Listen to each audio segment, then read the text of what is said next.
Well, that disturbing video has raised the question, what should you do if you or someone you know is a victim of domestic violence? And here to help us understand the legal aspects is attorney Paul Harding from the law firm of Martin, Harding and Mazzotti. Paul is with us right here. Okay, Paul, good to see you. And it's a tough topic. I spent some time yesterday talking to domestic violence counselors about this, and they say at some point you go to the police if you suspect that there's a relationship, but I'm sure that there's got to be, you know, some sort of progression or some sort of steps that you have to follow. What exactly do you do if you think you know somebody in an abusive relationship?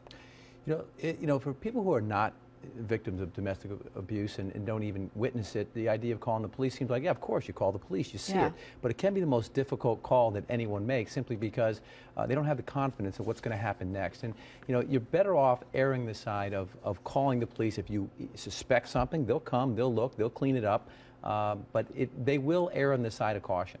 Absolutely. And it seems to me that those who are in the midst of it, the victims of domestic violence, are going to be afraid to call the police because it might just sort of exacerbate the situation. Those are legitimate fears, but in order to break this sort of chain of continuing abuse, you have to do that. You know, they have to reach out to the police. The police have to get there and can do a couple things. You know, one is remove the abuser from the situation, or secondly, you know, issue an order of protection to keep them separate. All right, let's talk about that so everybody fully understands. What is an order of protection? How can it help somebody in this situation? An order of protection is they're granted very liberally, but when the court, and it could be in family court, could be in criminal court, views that there is going to be a negative impact if people are near each other, that someone's in danger, and you go to the court, you tell them what the facts are, and they're very liberal in granting that. So it could be a distance, 100 yards, 200 yards. It could be you can't go to the same place, or maybe someone is no longer can go to what they call their home.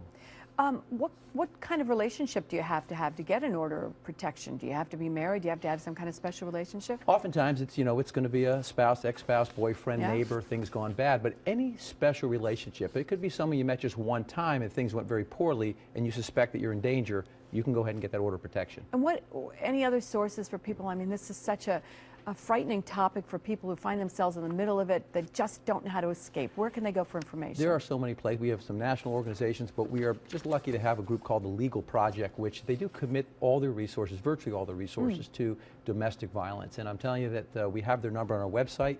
We have referred folks to them, and they help people through all the aspects of the legal issues that do come up when you go through this. All right. The Legal Project. We thank you for that and for all your information today. And this will also be placed on our website so that people can refer back to it if they'd like more information. And if you have a question for anyone from Martin, Harding and Mazzotti, email them to whatareyourights@cbs6albany.com.